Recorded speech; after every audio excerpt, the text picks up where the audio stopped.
Assalamualaikum warahmatullahi wabarakatuh. Selamat pagi pemirsa Kahfi Media.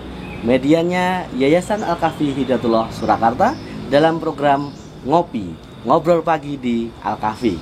Alhamdulillahirrabbilalamin. Pada pagi hari ini kita kedatangan narasumber yang mungkin cukup menarik untuk kita bahas pada pagi hari ini, yaitu beliau adalah Ustadz Sholahuddin Yusuf Al-Ayyubi, yang mana beliau juga salah satu alumni dari PPTQ Al-Kahfi Hidayatullah Surakarta yang berasal dari Sorong, Papua. Nah, bagaimana kelanjutannya? Mari kita sama-sama simak dari beliau. Assalamualaikum warahmatullahi wabarakatuh. Waalaikumsalam warahmatullahi wabarakatuh. Kabarnya? Alhamdulillah sehat, baik. Alhamdulillah. Pagi ini sepertinya cerah ceria. Alhamdulillah cerah. Alhamdulillah. Iya. Kegiatannya pagi ini apa seharusnya nih? Alhamdulillah tadi setelah bangun subuh kemudian sholat dan dilanjutkan dengan halaqah Quran. Halaqah Quran. Betul. Untuk para santri. Betul sekali. Atau sebagai musyrifnya di ya, situ, betul. Yang istilahnya nungguin santri, mungkin yang murojaah. Betul. Setoran hafalan. Betul sekali. Oke, baik.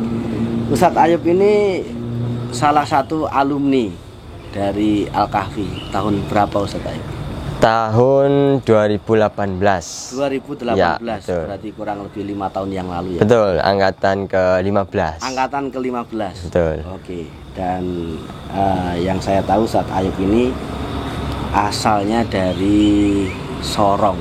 Ya, betul. Betul Nah, ini mungkin bisa diceritakan kenapa antum yang jauh-jauh dari Sorong, dari Papua, tapi bisa mondok di Al-Kahfi yang mana tempatnya adalah di Jawa Tengah, Ustaz Ayub. Oke, awal mula saya datang ke sini itu karena memang saya itu pindahan sebenarnya. Pindahan, tapi pindahannya itu sebulan tok. Jadi sebulan itu di sana, terus kemudian ada beberapa masalah yang ini sangat unik sebenarnya. Masalahnya unik. Masalahnya unik sekali. Oke. Nah, begitu. Oke. Yang pertama memang lulusan dari kelas 3 MTS di Sorong itu hanya ada 6 orang, kurang lebih 6 orang. Oke. Kemudian yang lanjut situ MA-nya hanya 1, yaitu saya. Antum aja? Iya, betul. Nah, yang menarik di sini karena memang muridnya yang putra hanya 1, yang putri 9. Oke. Itu dicampur kelasnya. Di kelasnya campur, tentunya tetap ada batasan-batasan. Betul. Tentu ya. Dan itulah memang saya akui yang hanya bisa mensekat kalau misalnya dicampur. Nah, di situ gitu ya? Betul. Oke. Nah, karena 1 orang saya laki-laki sendiri, kemudian 9 putri. Nah, itu yang membuat saya goncang. Oke. Goncang pertama itu karena memang saya nggak ada teman. Nggak ada teman. Betul, karena di sana juga kan guru-gurunya itu ada laki-laki, ada perempuan. Jadi ketika gurunya perempuan, yang siswinya juga perempuan, saya putra sendiri gitu. Jadi malu gitu, diem gitu kan. Nah. Oke, kemudian kenapa kok bisa mendaratnya ataupun pindahnya itu di PPTQ Al-Kahfi Hidayatullah Surakarta atau yang dikenal secara umum Hidayatullah Solo? Betul. Awalnya memang kita sudah ditawari. Saya ditawari khususnya sama Ustadz di Sorong, Ustadz Sultan namanya. Itu ditawari di Makassar. Di Makassar itu karena ada keluarganya di sana. Nah, namun ketika mikir-mikir lama, bapak saya, ibu saya, terus paman saya mikir, nggak usah ke Makassar, ke Jawa aja, biar ada mbah sekalian ke Jawa. Jadi sekalian ke Jawa juga kalau misalnya liburan dekat kalau mau pulang. Gitu. Oh, ternyata antum punya keluarga juga. Betul, ada. Jadi orang tua saya dua-duanya itu asal Jawa. Justru asalnya Jawa. Betul, Jawa. Tinggal di Papua. Ya, merantau zamannya Soeharto gitu. Oke, ternyata antum juga masih punya darah Jawa berarti. Betul. Kemudian sebelum antum masuk ke Al-Kahfi ini dulu, apakah sudah mengetahui dulu tentang mungkin profilnya Al-Kahfi gitu? Untuk profil sebelumnya memang belum tahu sama sekali. Cuman Ustadz itu yang bawa saya ke sini, anaknya ada di sini. Oke. Kebetulan gitu. Jadi sekalian, ayo saya bawa ke Solo aja. Iya. Sekalian juga anak saya juga sekolah di sana. Oh ya udah, Bareng-bareng. langsung ke sana. Dan itu naik kapal. Naik kapal. Naik kapal 4 hari. Hmm. Ya itu kurang lebih jam 11 malam. Oke. Berangkat dari Sorong sampai ke Jakarta. Oh, sampai mendaratnya di Jakarta. Betul, Oke. karena kita ada 4 orang, yang 3 itu mau ke Batam, Iya. yang satu ke Solo itu saya. Oke. Nah itu dari pelosok semua. Hmm. Jadi sama-sama punya prinsip kita keluar Papua, cari pengalaman sebanyaknya gitu. Oh, oke oke. Kejar cita-cita di Jawa gitu. Mantap. Dan ke sini diantar oleh orang tua langsung. Enggak. Jadi sama ustadz saya. Oh, Jadi sama ustadz itu ya, ya malah ya? empat orang sama saya, sama ustadz saya lagi satu. Jadi tanpa didampingi orang betul, tua. jadi sendiri gitu. Dan antum juga belum tahu di Al-Kahfi itu nanti seperti apa. Tapi Belum tahu. di hati antum sudah yakin. Sudah bahwa yakin, ini insya Allah betul. akan menjadi hal yang baik. ke Ya. depannya. Dan saya nggak mikir nanti di sana makannya gimana, lemarinya gimana. Nah sampai sini ternyata Allah mudahkan gitu. gitu ya? Jadi di sini dulu nggak ada ranjang, jadi pakainya masih matras. Di itu ya, di lantai. Ya. Pakai matras. Betul, dan tidurnya di masjid. Apalagi gitu? kalau musim kemarau itu di halaman. Oh. Jadi nikmat sama teman-teman bareng gitu. Kebersamaannya Betul dapat di sekali, situ ya. Akhirnya antum yang walaupun berasal dari Jawa keluarganya, tapi kan lahirnya di Papua ya. Betul, kira-kira ya. lahirnya di Papua. Dan antum bisa mungkin banyak pengalaman dari teman-teman yang dari berbagai daerah juga. Ya, betul sekali. Yang mondok di Al-Kahfi. Ya. Oke. Baik, kemudian saat antum menjadi santri di sini, itu komunikasi dengan orang tua itu bagaimana? Apakah ada kendala atau baik-baik saja begitu? Alhamdulillah selama saya di sini baik. Oke. Dulu kan misalnya kita mau nelpon, mau ngapa-ngapain itu karena santrinya baru sedikit mungkin, itu langsung ke ustadz besar. Oke, Jadi kayak Ustadz Muzamil, Ya. itu langganannya orang luar Jawa. Oh gitu ya. Jadi khusus orang yang luar Jawa itu Ya. nanti ke Ustadz Muzamil. Dipinjemi handphone. Betul. Oh, Nanti ada waktunya. Ini kalau mau pakai silakan pakai. Nah dulu itu masih HP kentang, lah. Iya betul. Makanya Pakai pulsa. pulsa. Oke, Betul. oke. Pada intinya komunikasi antara antum dengan orang tua baik. tanpa Alhamdulillah kendala baik, ya. Walaupun memang orang tua jauh di Papua. Betul sekali. Antum di sini di Jawa begitu. Oke, kemudian berikutnya Ustadz Ayub, ini saya pengen mengetahui juga, kami sih pengen mengetahui kesan apa sih yang antum rasakan saat pertama kali masuk di Al-Kahfi. Kesan yang pertama itu memang saya khawatir. Mm. Di sini kan ada target untuk hafalan Quran, betul. Oke. Nah itu yang dalam pikiran saya itu sampai mau lulus tuh gimana nanti? Ah. Ya Allah ini kok ada targetnya, padahal saya juz 30 itu masih keteteran. Oh gitu. Waktu saat itu masih keteteran. Dan dulu targetnya itu 1 tahun itu Ya. 2 juz.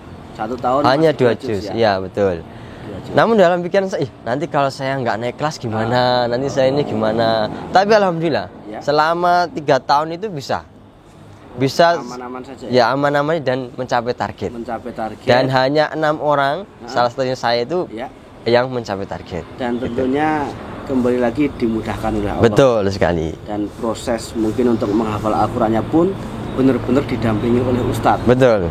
tanpa dilepaskan sama sekali. Betul sekali. Nah, itu bentuk tanggung jawab dari ustadz begitu Iya. kira-kira ya. Kemudian kesan yang lain mungkin Ustadz Ayub, selain dari target hafalan, mungkin kesan dari lingkungan pembelajarannya, kemudian ibadahnya, kemudian ustadz-ustadznya itu bagaimana? Pengalaman yang memang membuat saya itu nggak pernah melupakan itu adanya sesuatu yang beda daripada yang lain. Oke. Apa itu? Bedanya di sini sangat ditekankan itu bahwasanya Islam itu adalah Islam gitu. Di sini menegakkan Islam, betul.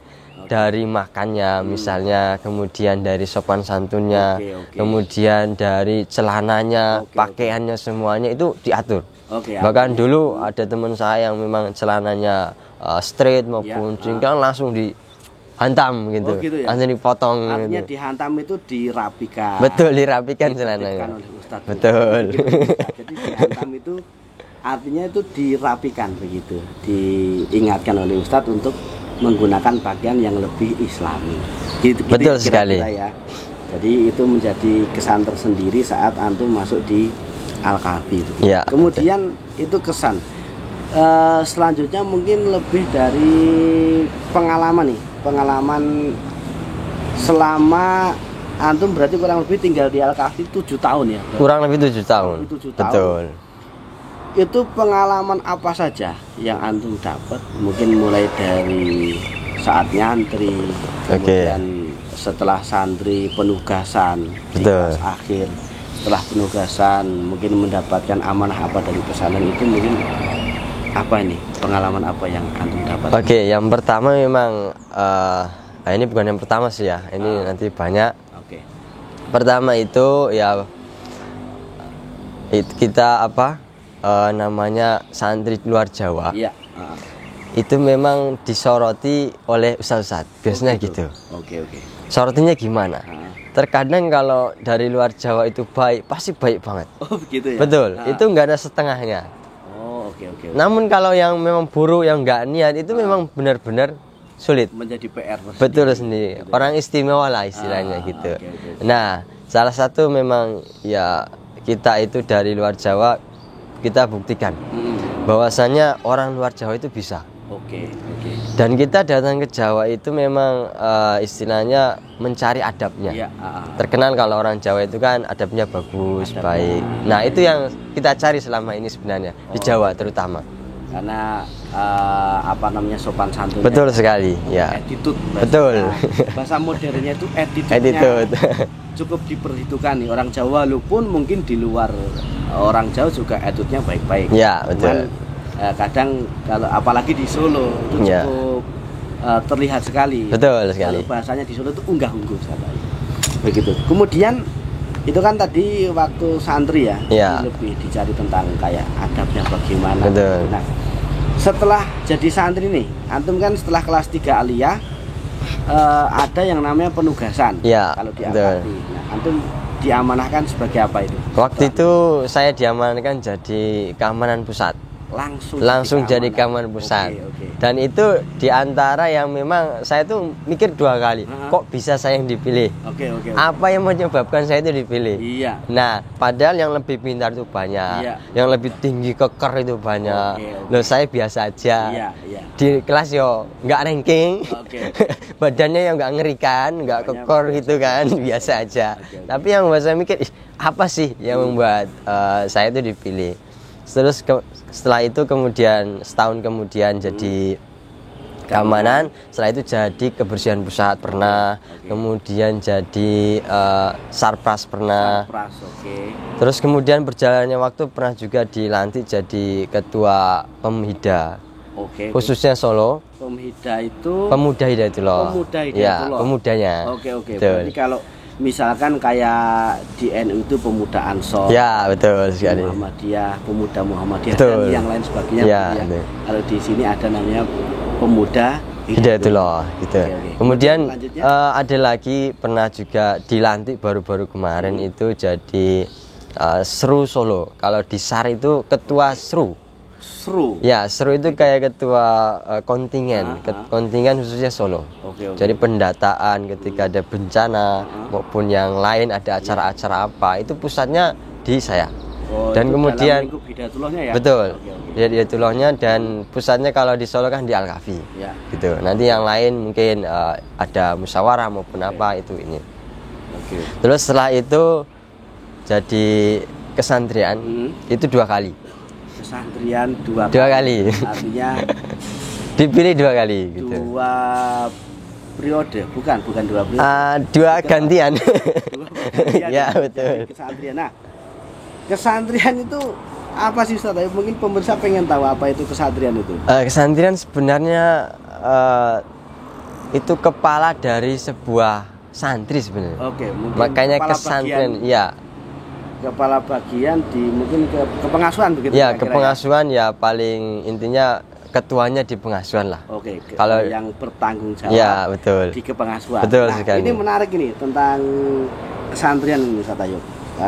Apalagi pesantren itu kan langsung yang bersentuhan Ya, dengan santri. betul. Beda dengan mungkin dari kemudian atau pengurus yang lain. Kalau kesantren itu benar-benar terjun Betul sekali. mendampingi santri mulai dari bangun tidur sampai tidur kembali. Kira-kira begitu kan ya, Ya. garis besarnya. Nah, saat antum jadi kesantri nih Ustaz, santri-santri baru khususnya, itu proses adaptasinya itu bagaimana Ustaz di Al-Kahfi? Proses adaptasi Oke. santri baru yang Ya. masuk di Al-Kahfi. Untuk adaptasi, karena saya udah kurang lebih dari pertama pengabdian sampai sekarang, Iya. itu jadi murabi terus. Oke, murabi itu Murabi itu pengasuh yang khusus di kamar. pengasuh yang dampingi di kamar. Di kamar, Karena betul. Di Al-Kahfi ada beberapa kamar. Ya, Setiap kamar itu ada Ustadz. pendamping Ya, murabi. Ustadz, ya, betul. Oke, bisa dilanjut. nah setelah kurang lebih kalau dari pengabdian ya 6 tahunan jadi murabi, itu pasti banyak kenangan, Oke. banyak cerita dan banyak pengalaman. Oke. Salah satu pengalamannya memang kalau santri baru kelas Iya. 7 khususnya itu masih mungkin keingat rumah. Betul. Maupun keingat apanya di rumah. Karena Nah, kan baru memasuki fase dari SD kan dianggap masih Iya, kecil, betul. terus SMP udah mulai dewasa gitu ya. ya betul. Oke, lanjut. Itu memang di awal-awal mereka datang itu kita terapkan 40 hari istilahnya 40 hari adaptasi. 40 hari adaptasi. Adaptasi, Oke, ya. itu prosesnya seperti apa itu? Itu prosesnya ketika 40 hari itu memang awal mula itu proses yang memang menentukan di akhirnya. Oke, Betul. oke. Jadi dari 40 hari itu udah bisa Ya, dilihat betul, bisa Oke, dilihat. oke, ya. Nah, 40 hari itu memang sangat menentukan. Gimana menentukannya? Ketika kita gagal di awal, nanti Ya. akan gagal di akhir. Oh gitu ya. Jadi pengawalannya di awal itu memang 40 hari gitu. Harus ekstra. Betul sekali. Kira begitu ya. Ya, dari pertama bangun tidurnya itu harus tepat waktu. Bangun tidur. Harus tepat sudah waktu. dampingi, Iya, betul. Bangunkan. Ya. Oke, mungkin Kemudian dari makannya. Makan. Itu makan kalau nggak didampingi ya mereka bingung juga. bingung. Ini ngambilnya gimana? Oke. Padahal mereka santri baru. Oke. Kemudian ini nanti setelah ini gimana Ngapain? lagi? Terus yang ada yang menarik ini ada yang belum bisa nyuci. Belum bisa Nah, nyuci. itu PR bagi kita. Oke, oke. Itu Menarik. PR. Gimana ngajari kalau nyuci dari mana dulu, sabunnya gimana, Oke. direndam apa enggak. Itu sangat menarik di situ. Oke, oke. Jadi awal menentukan di situ. Berarti sampai sedetail itu ya. Sampai Sebagai sedetail itu. murabi itu mulai dari bangun tidur Iya. dibangunkan, kemudian diarahkan mungkin mandi pagi atau Ya, mungkin betul. kalau kedinginan ya wudhu. Terus mengarahkan ke masjid, makannya juga harus Betul didampingi, sekali. ngambilnya di mana. Ya. Sampai mungkin cara makannya juga Cara makannya sampai mungkin diajari. cara makan ala Rasulullah itu Ya, banyak betul sekali. dicontohkan. Sampai lemarinya pun kita Iya. rapikan bagaimana cara melipat. Cara melipat Cara baju. melipat gitu. Oke. Jadi ditanya juga misalnya ini celana dalamnya kurang berapa? Oke. Sampai sedetail itu. Luar biasa. Kenapa nggak ada celana dalamnya maupun yang lain? Oh, oke, Terus oke. ketika kok nggak pernah sikat gigi, giginya kuning-kuning, itu sedetail itu. Sampai ditanyakan Ya, betul. Artinya di dalam pesantren itu tidak serta-merta santri itu suruh berkembang sendiri Betul. tanpa didampingi, tapi di Al-Kahfi ini mungkin juga di pesantren yang lain Ya. itu juga seperti itu, dia didampingi. Jadi karena peran pengasuh ataupun murabi itu menjadi pengganti orang tua yang Betul. ada di rumah. Iya. Kira-kira begitu ya. Betul. Ustaz ya? Sampai ada pun yang nangis itu Ha-ha. kita cari tahu.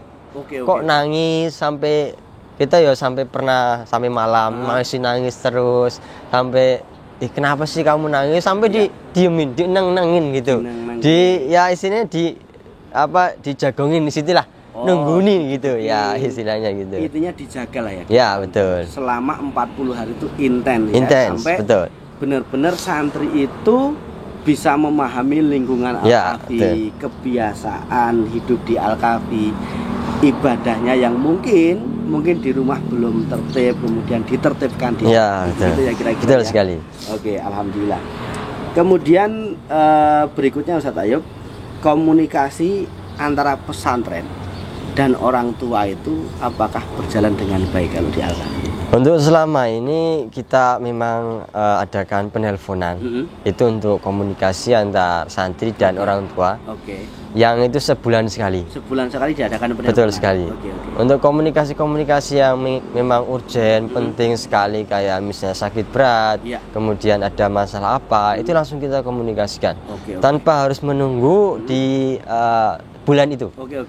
Jadi langsung misalnya ada masalah berat, masalah yang memang rumit, Perlu ya orang tua perlu ketahui. penanganan langsung. Nah, itu langsung kita komunikasikan. Oke. Dan Begitu. itu mungkin fungsi dari murabi Betul. ataupun pengasuh yang ada di pesantren itu. Ya, betul Artinya, sekali. Pesantren dan orang tua komunikasinya tetap terjalin dengan Ya, baik. betul. Dengan misalkan ada apa-apa dengan santri itu kita komunikasikan ke orang tua. Ya. Dan santri juga bisa komunikasi dengan orang tua secara langsung, diadakan setiap 1 bulan sekali. Betul. Gitu. Kemudian nih, Ustadz Ayub, mungkin ini pertanyaan yang akhir, 2 pertanyaan. Oke, siap. Yang pertama adalah apa yang perlu ditingkatkan di pesantren, bukan hanya di Al-Kahfi, Betul.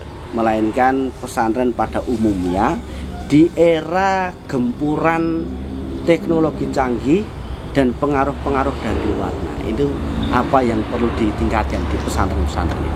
Untuk menurut saya Ya. pribadi sih ya, Ya, oke. memang pendapat yang lain mungkin ada yang berbeda. Iya. Jika menurut saya memang namanya zaman itu harus mengikuti zaman itu sendiri. Oke. Jadi misalnya kita harus megang HP maupun laptop maupun yang lain, memang itu perlu. Ya. Namun yang paling penting di sini adalah menanamkan iman sebenarnya. Iman dan memang udah tanamkan sejak awal. Itu harus nanti kalau megang ini nanti harus gimana? Oke. Harus jangan buka apa? Oke. Jam berapa harus ditutup HP-nya? Dan itu memang pengawasan kita dan memang juga orang tua itu harus ada kerjasama. Oke, begitu ya. Dari misalnya kalau anak zaman sekarang kan nge-game. Kalau yang putri biasanya ya drakor lah istilahnya. Betul, nonton film. Betul. Iya. Nah, kalau yang laki-laki itu nge-game itu memang harus dibatasi. Oke. Misalnya boleh silakan, tapi ada waktunya. Oke. Misalnya waktunya sholat. Iya. Misalnya ada disuruh orang tua langsung gerak, Oke. gitu kan. Oke. Nah, misalnya kalau putri sama. Nah, misalnya lagi nonton, orang tua nyuruh langsung. Nah, itu mungkin perlu ditanamkan sejak awal bahwasanya ketika ada sesuatu yang lebih penting daripada itu langsung berangkat. Oke. Gitu. Artinya yang saya tangkap dari jawaban Ustadz Ayub tadi adalah pada di zaman era saat ini, walaupun mungkin sudah dipondokkan di pesantren, Betul. cuman kalau orang tua di rumah tidak mendampingi juga saat mungkin liburan atau selalu tidak mengawasi dengan baik, ya saya kira bukan sia-sia sih, Ya. cuman mungkin kok kurang maksimal Betul sekali. ilmu yang selama ini diberikan oleh pesantren. Ya, betul. Oke. Kemudian yang terakhir Ustadz Ayub, kenapa kita harus mondok di Al-Kahfi? Gitu. Nah, karena antum kan alumni nih di Al-Kahfi. Ya, betul. Nah, mungkin pemirsa pengen tahu kenapa kok harus Al-Kahfi yang dipilih untuk menjadi pesantren buat putra-putranya. Salah satu tujuan saya kesini itu sebenarnya dulunya itu saya ingin jadi TNI. Oke. Ikut paman saya yang memang itu TNI Angkatan Laut. Oke. Nah, dari situ kan keren kan megang senjata, terus bisa renang, bisa apa.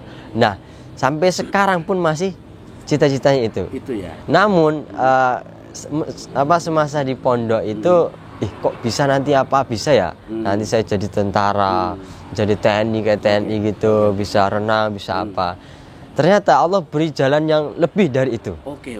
Nah, setelah saya mau sini saya mendapatkan yang lebih dari itu. Yang pertama, kalau masalah fisik itu pasti seperti tentara ada. Kemudian kita kan dilatih juga fisik. Kemudian yang paling merasa dapat semuanya itu kita nggak cuman fisik aja, nggak cuman pengalaman aja, tapi rohaninya. Ruhnya betul sekali. Iya. Jadi cita-cita itu bahkan kita ngambil semua yang nggak kita pikirkan. Oke. Gitu. Jadi TNI, saya udah jadi TNI nih. Oke. Nah, kalau misalnya TNI kan biasa aja misalnya ini. Tapi kalau TNI di santri, Ya. nah, tentara di santri itu kan keren.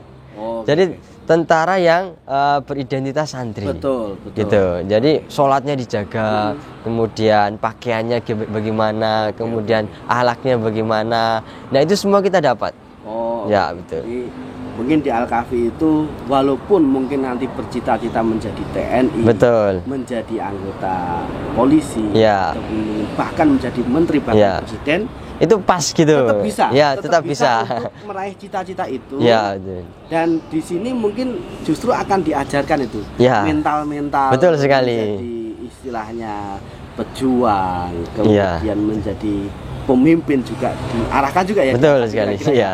Mungkin kemandirian begitu ya. Betul. Kemandirian itu kan penting sekali karena zaman sekarang kan beberapa remaja mungkin masih tergantung dengan orang tua. Ya, betul. Cuman kalau di pesantren alhamdulillah diajarkan yang namanya kemandirian, sehingga setelah lulus dari pesantren itu bisa benar-benar survive begitu ya. Ya, betul Artinya sekali. bisa beradaptasi dengan dunia luar. Nah, begitu kira-kira Begitu. Ustaz Oke, Ayub. siap. Terima kasih atas waktunya pagi Oke, hari ini sama-sama. di program kami yang baru yaitu ngobrol pagi di Al-Kahfi. Semoga Ustaz Ayub nanti bisa menjadi orang yang bermanfaat Amin, amin. buat umat dan selalu diberikan kesabaran dalam mendidik santri khususnya di Al-Kahfi. Baik, pemirsa sekalian, itulah tadi perbincangan antara kami dari Kahfi Media dengan salah satu alumni yang sekarang menjadi ustadz ataupun pengasuh di BPTK Al-Kahfi Hidayatullah Surakarta. Alhamdulillah selain MTS Aliyah, kami juga ada beberapa unit yang lain seperti ada TK, kemudian SDIT, kemudian ada juga yang putri, asrama putri di Pondok Nurul Iman, ada MTS Aliyah dan juga Mahat Ali.